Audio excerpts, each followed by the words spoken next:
नमस्कार। कार्यक्रम स्वस्थ नेपालमा तपाईलाई हार्दिक स्वागत छ। म कार्यक्रम प्रस्तुता रिम्शा सिलाकार।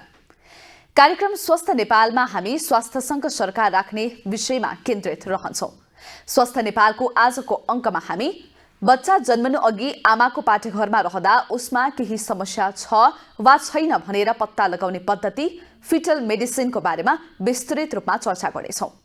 यो पद्धति सन् 1975 मा बेलायतबाट सुरु भएको हो। यस पद्धतिबाट गर्भलाई निरन्तरता दिने वा नदिने अर्को पटक बच्चाको योजना गर्दा एउटै समस्या देखा पर्छ कि पर्दैन, बच्चा जन्माइसकेपछि बाँच्ने अवस्था हुन्छ कि हुँदैन, यस्ता कुरा पहिले नै पत्ता लगाउन सकिन्छ। पछिल्लो केही समयता चिकित्सा विज्ञानमा फिटल मेडिसिन एउटा भिन्न विशेषताको रूपमा आएको छ। फिटल मेडिसिन यस्तो विशेषता हो जसले गर्भमा रहेका बच्चाहरूलाई अतिरिक्त हेरचाह गरी आइपर्ने जटिलता र आनुवंशिक रोगहरूको समयमा नै पत्ता लगाई त्यसको उपचार गर्ने गरिन्छ। फिटल मेडिसिन बच्चा जन्मिनु अघि आमाको पाठेघरमा रहँदा नै उसमा केही समस्या छ वा छैन भनेर पत्ता लगाउने पद्धति हो। गर्भावस्थामा बच्चाको क्रोमोजोमल समस्या थाहा पाएर आवश्यक पर्दा समयमा नै गर्भपतन पनि गर्न सकिन्छ। बच्चाको बनावटी खराब छ या छैन, विकासमा असर परिरहेको छ कि छैन, वृद्धि विकास राम्रोसँग भइरहेको छ कि छैन भन्ने कुराहरू यसमा हेरिन्छ। डाउन सिन्ड्रोम वंशानुगत समस्याहरू भिडियो एक्सरे गरेर मात्र थाहा हुँदैन। त्यसका लागि रगतको परीक्षण गर्नुपर्छ। ती परीक्षणहरू कसरी कहिले गर्ने र भविष्यमा के गर्न सकिन्छ भन्ने कुराहरू यसमा पर्दछ। बच्चा गर्भमै भएको बेला रगतको ट्रान्सफ्युजन गर्न सकिन्छ। यसमा सुरुदेखि पछिसम्म बच्चाको भिडियो एक्सरेहरू गरिन्छ। यो भिडियो एक्सरे सामान्य भन्दा विशेष खालको हुन्छ। फिटल मेडिसिन भनेको के हो, यो किन र कसरी गरिन्छ, फिटल मेडिसिन किन महत्त्वपूर्ण छ र यो कतिको सुरक्षित हुन्छ, नेपालमा फिटल मेडिसिनको अवस्था के छ, शिशुलाई गर्भमा नै रहँदा स्वास्थ्य समस्या आउनुको कारण के छन्, प्रस्तुत छ फिटल मेडिसिन विशेषज्ञ डाक्टर रोजिना मानन्दरसँग गरिएको यो कुराकानी। स्वागत छ हजुरलाई। नमस्ते।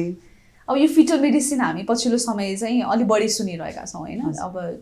मेडिसिन सेक्टरमा पनि यो मेडिकल सेक्टरमा चाहिँ फिटल मेडिसिनको बारेमा सुन्नमा आइरहेको छ। खासमा अब फिटल मेडिसिन चाहिँ फिटससँग रिलेटेड हो भनेर एउटा सर्फेसली चाहिँ नलेज छ, तर यो डिपली अथवा अझ भास्ट बुझ्नु पर्दाखेरि फिटल मेडिसिन भनेको चाहिँ के हो त? फिटल मेडिसिन चाहिँ मेडिसिनको एउटा स्पेसल ब्रान्च हो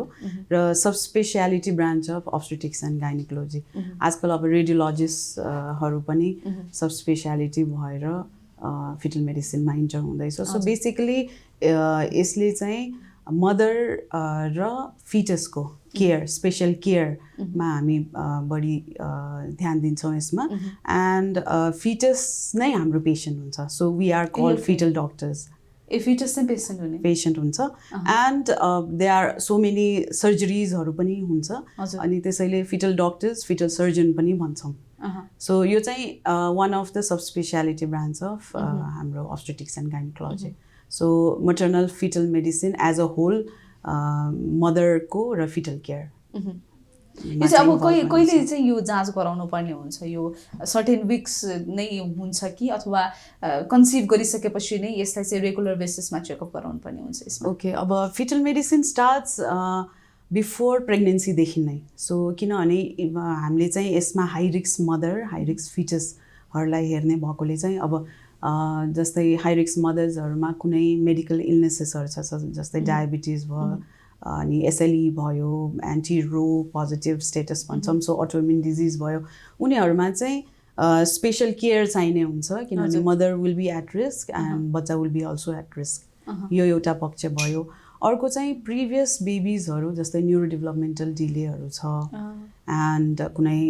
जेनेटिक डिजिजहरू छ, जस्तै मस्कुलर डिस्ट्रोफी भयो, बिटा थ्यालिसिमिया भयो, त्यस्तो भयो भने सब्सिक्वेन्ट प्रेग्नेन्सीमा रिस्क हुन्छ कि हुँदैन भनेर चाहिँ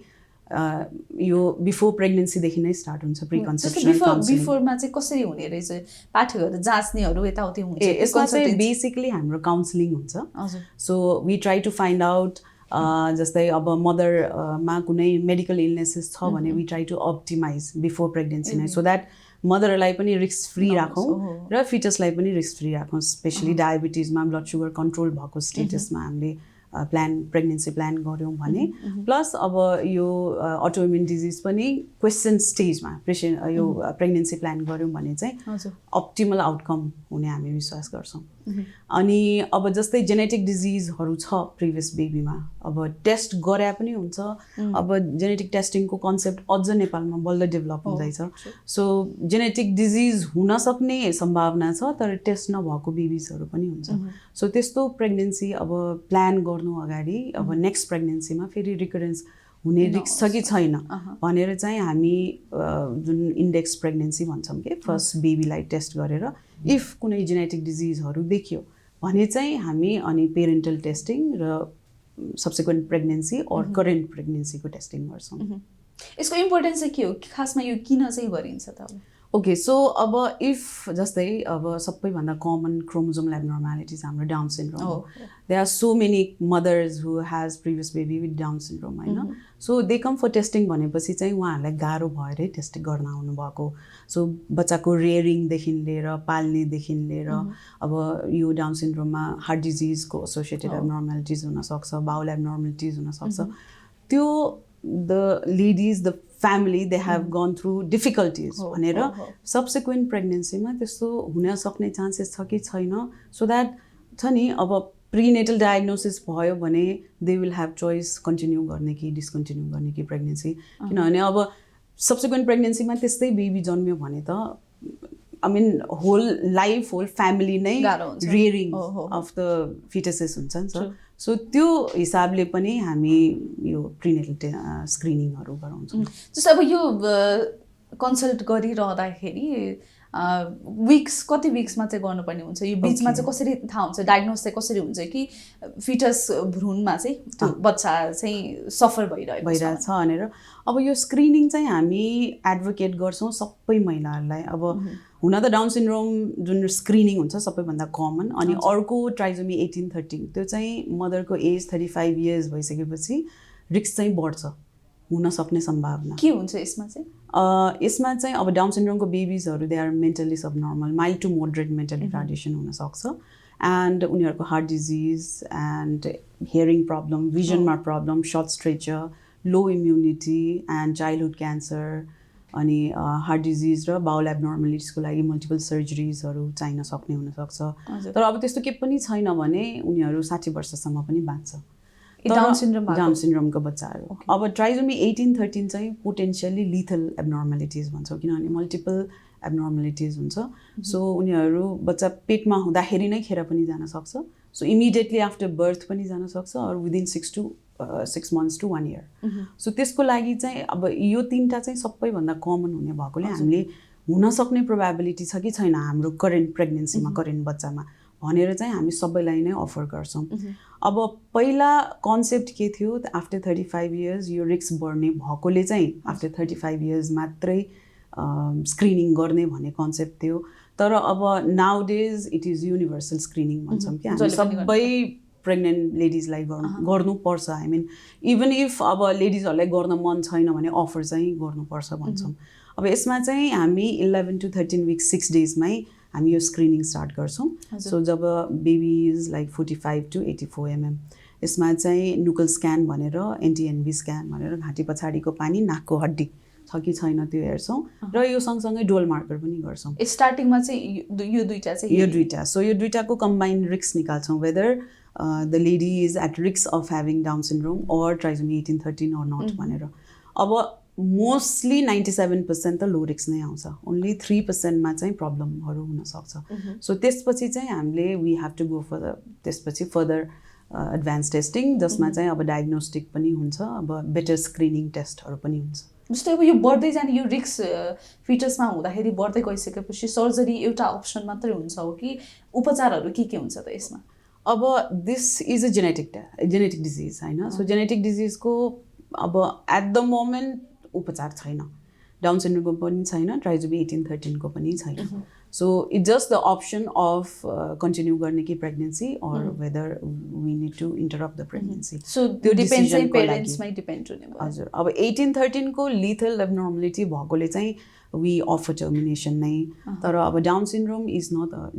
लिथल डिजिज होइन अब यसमा चाहिँ पेरेन्टल चोइस हुन्छ whether they want to keep the pregnancy or discontinue with the pregnancy भनेर चाहिँ सो हामीले चाहिँ दुइटै सपोर्ट गर्छौँ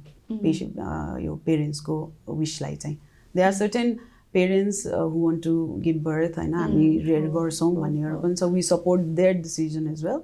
एन्ड अब डिस्कन्टिन्यू गर्ने चाहनुहुने पेरेन्ट्सहरूलाई पनि हामी सपोर्ट गर्छौँ त्यही अनुसारको म्यानेज गर्छौँ इज इट ओके तर यो डाउन सिन्ड्रोम भइसकेको त्यो थाहा भइसकेपछि चाहिँ is it okay to rear त्यो फिटस यस अब जस्तै अमेरिकामा डाउन सिन्ड्रोम सोसाइटी नै छ सो डाउन सिन्ड्रोम सोसाइटीले चाहिँ उनीहरूले चाहिँ we have right to leave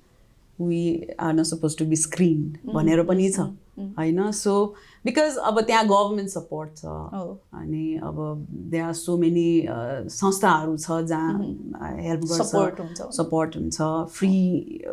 छ नि प्रोभिजनहरू हुन्छ तर नेपालको हाम्रो कन्टेक्समा चाहिँ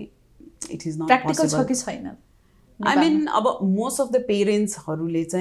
when they are diagnosed with Down syndrome, they don't like to continue with the pregnancy. Most of the parents. There are parents, Nepali pani cha, who want to continue with the pregnancy as well. But mostly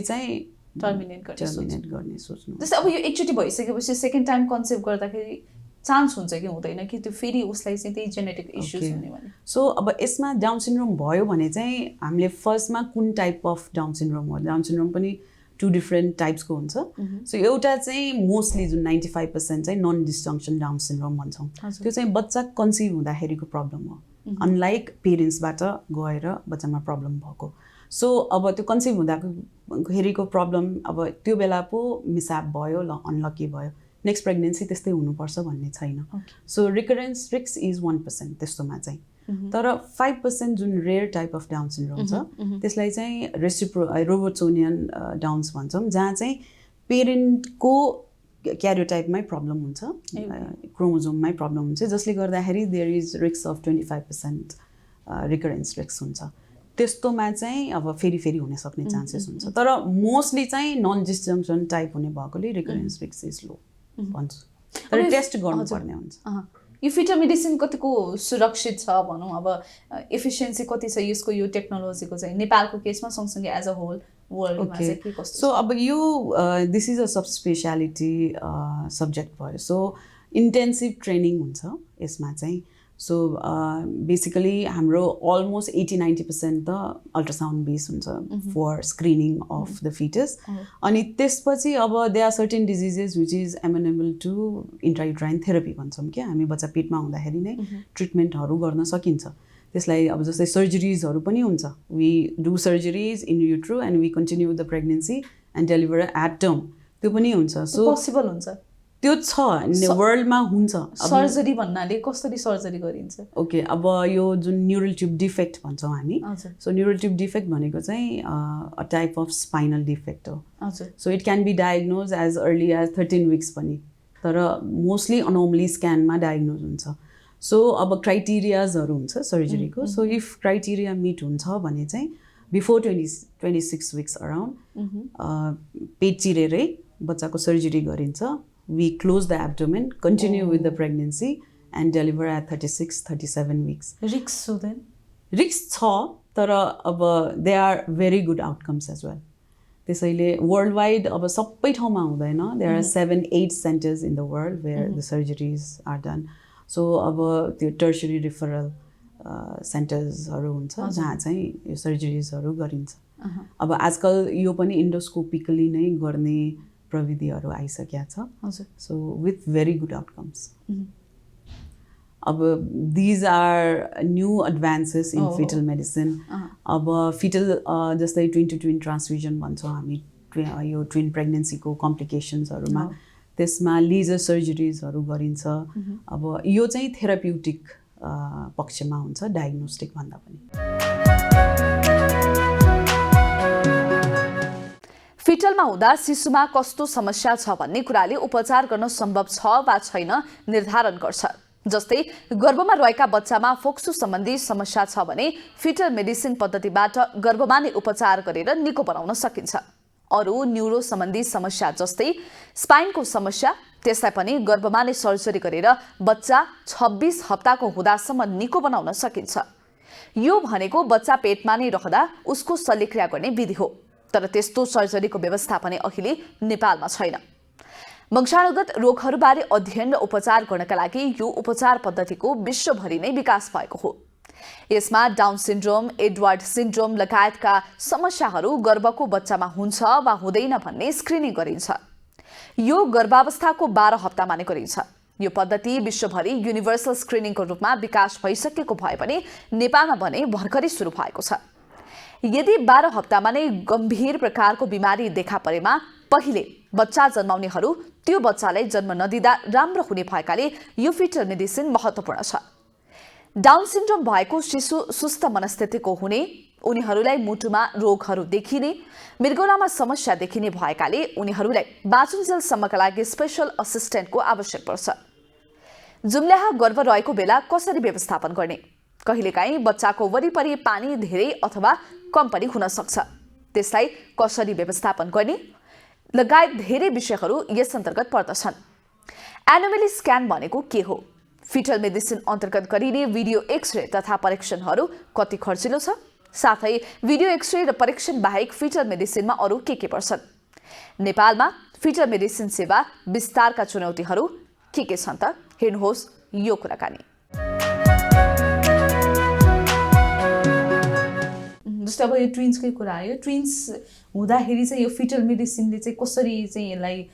through out कसरी process गर्दो रहेछ? Okay, so अब twin pregnancy चाहिँ अब fetal मेडिसिनहरूले twin pregnancy भनेको हुँदैन। Either it is identical twins or it is non identical twins. So non identical ट्विन्सको management is totally different than identical twins. So हाम्रो फर्स्ट हामीले डायग्नोज गर्न पर्ने विच इज डन यही जुन नुकल स्क्यान गर्छौँ हामी 11 to 13 विक्स, त्यही बेला नै हामीले डायग्नोज गर्नुपर्छ वेदर इट इज अब मोनोकोरियोनिक भनेको सिङ्गल प्लासेन्टा अर डाइकोरियोनिक भनेको 2 डिफ्रेन्ट प्लासेन्टा। सो मोनोकोरियोनिक ट्विनमा चाहिँ 15% सिभियर कम्प्लिकेसन हुन्छ बिकज 2 babies will be sharing the same placenta. त्यसैले एकजनाको ब्लड भन्नाले अर्को त्यो एनास्टोमोसिस हुन्छ जसले गर्दा अर्को बेबीमा सिफ्ट हुनसक्छ। सो सिभियर कम्प्लिकेसन चाहिँ अप्रोक्सिमेटली 15%मा हुनसक्छ। सो यसको स्क्रिनिङ, यसको म्यानेजमेन्ट र ट्रिटमेन्ट इज टोटली डिफ्रेन्ट। अब यो चाहिँ हामीले अझ स्क्रिनिङ नेपालमा स्टार्ट, अब यहाँ त हामी सबैको गरिरहेछौँ जस्तै एमसिडिए ट्विनहरूको, तर इट हेज टु छ नि एडभोकेटेड अल ओभर नेपाल नै त्यो अप्टिमली हुँदैन। किनभने ट्विनको म्यानेजमेन्ट र स्क्रिनिङ र जुन यो फलोअप भनौँ न that is totally different. I mean एकदम स्पेसलाइज युनिटमा नै हुनुपर्छ। जस्तै अब यो यहाँहरूले कसरी सजेस्ट गर्नुहुन्छ, जस्तै कन्सिभ गर्नुभन्दा अगाडि अथवा प्रेग्नेन्ट भइसकेपछि चाहिँ फिटल मेडिसिन अथवा विशेषज्ञहरूसम्म चाहिँ यो पुग्न आवश्यक नै छ भनेर हजुरहरूले कन्सल्ट गर्नुहुन्छ कि अदरवाइज गाइनोसम्म मात्र पुगे पनि इज ओके भन्ने टाइपको? ओके, अब फिटल मेडिसिन चाहिँ रिफरल बेस्ड मेडिसिन हो कि यो चाहिँ बाहिरतिरबाट रिफर भएर high risk pregnancy, high risk फिटसेसहरू चाहिँ रिफर भएर हाम्रोमा आउने हो। सो अब सबै होल बच्चा म हेर्छु भनेर द्याट इज नट पोसिबल। तर वी हेभ अब हुएभर इज डुइङ फिटल स्क्यान्सहरू त्यो बेसिक नलेज चाहिँ हुनुपर्छ। जस्तै अब ट्विन्समै भयो एन्ड अब if we are screening for Down सिन्ड्रोमको लागि कुन हिसाबले हेर्ने, किनभने स्ट्रिक्ट गाइडलाइन्सहरू हुन्छ त्यो एनटिएनबी स्क्यान्सको पनि। हामीले चाहिँ अब युकेको जहाँबाट फिटल मेडिसिन जन्म्या हो त्यहाँ त्यही गाइडलाइन्सहरू फलो गर्छौँ। सो त्यही अनुसार हुनुपर्छ। अनोमली स्क्यानको लागि चेकलिस्टहरू हुन्छ, त्यो अनुसार मिट भएको छ कि छैन। अब त्यसको लागि यो इन्टरनेसनल गाइडलाइन्सहरू दिने चाहिँ फिटल मेडिसिन फाउन्डेसन र international society of ultrasound in obs gynae. So त्यो स्ट्रिक्टली गाइडलाइन फलो भएको छ कि छैन। सो त्यो अनुसार भयो र अब एब्नर्मलिटी डेभलप अब डिटेक्ट भयो भने चाहिँ अनि रिफर आउने हो। तर अब बेसिक स्क्रिनिङ चाहिँ I mean it has to be prevailed all around भन्छ। अब यो महँगो पनि छ भन्छन् होइन, यो टेक्नोलोजी चाहिँ अब रिसेन्टली आएको हुन पनि प्राय सबैलाई चाहिँ यसको बारेमा थाहा पनि छैन, नलेज खासै त्यस्तो छैन। तर यो धेरै महँगो भएर चाहिँ चाहेर पनि यसलाई चाहिँ यो टेक्नोलोजीलाई युज गर्न चाहिँ सकिरहेको छैन भन्छ। हजुर, अब महँगो in the sense it's depends upon how much time we give. अब मैले नै एउटा फिटस हेऱ्यौँ भने मिनिमम 1 आवर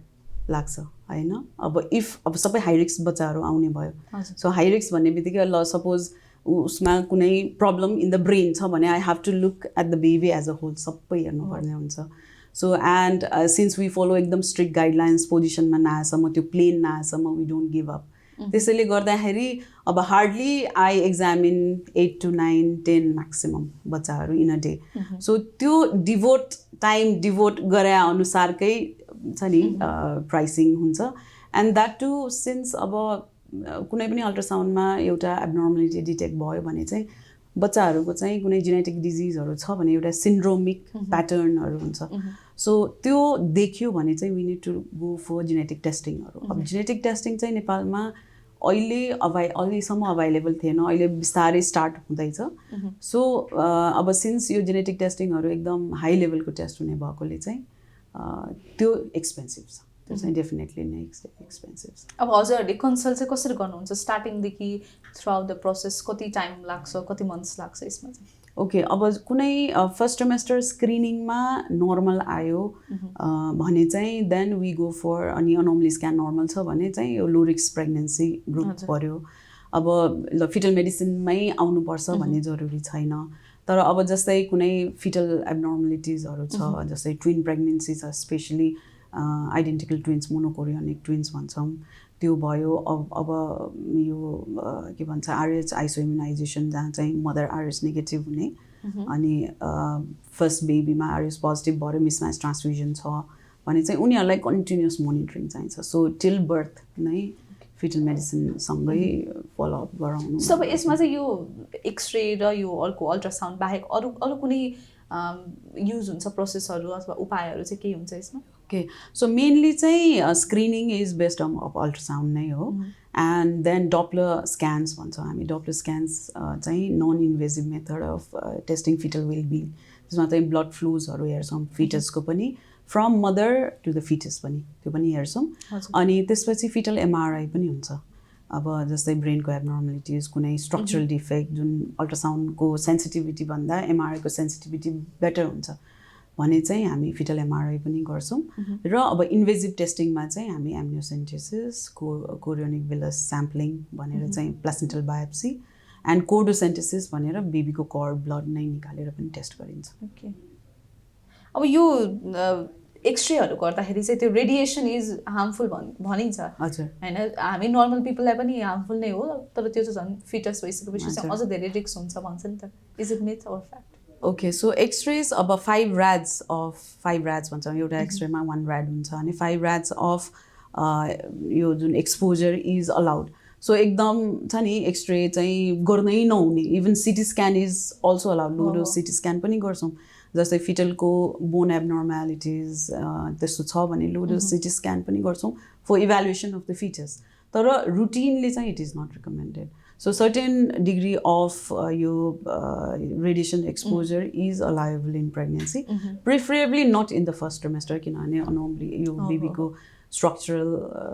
चाहिँ स्ट्रक्चर्सहरू बन्ने टाइम भयो तर अब केही गरी it is at risk of for the mother जस्तै मदर आइसियुमा छ भेन्टिलेटरमा छ and we have to evaluate भनेपछि चाहिँ छ नि विथ लिड सिल्सहरू तिनीहरू राखेर गर्न सकिन्छ तर सर्टेन अलाउएबल रेडिएसन एक्सपोजरसम्म मात्रै तर एब्सोल्युट चाहिँ होइन सक्सेस रेट चाहिँ कति छ अब यसको फिटसलाई हेरिसकेपछि त्यसको डायग्नोज गरिसकेपछि केही इस्यु आइसकेपछि ओके राम्रोसँग डेलिभरीसम्मको सक्सेस रेट चाहिँ कति छ अब depends upon what disease we have होइन सो कुनै फिटल एब्नर्मलिटिजहरू छ भने चाहिँ फर्स्टमा we try to see other एब्नर्मलिटिजहरू छ कि छैन सिन्ड्रोमिक प्याटर्न छ कि छैन जेनेटिक डिजिज हुन सक्ने सम्भावना छ कि छैन अब त्यस्तो देखियो भने चाहिँ we go for genetic testing genetic disease नै निस्क्यो भने पनि अब there are certain genetic disease which is lethal पनि हुन्छ देयर अब कुनै स्ट्रक्चरल डिफेक्ट्सहरू पनि भनौँ न which may be lethal which may be non lethal अब नन लिथल हो भने न्युरो डेभलपमेन्टल इस्युजहरू आउन सक्छ कि सक्दैन जस्तै अब लिसेन्केफेली भन्छौँ हामी जसमा baby severely neuro developmental delay हुन्छ होइन सो अब यस्तो अवस्थामा चाहिँ छ नि दे विल ह्याभ हामी डिस्कसन पनि गर्छौँ whether to continue discontinue the pregnancy भनेर पनि एन्ड देन अब नन लिथल डिजिजहरू छ भने चाहिँ जस्तै अब न्युरल ट्युब डिफेक्टहरूकै इन्ट्रायुट्राइन सर्जरिजहरू गर्न सकिन्छ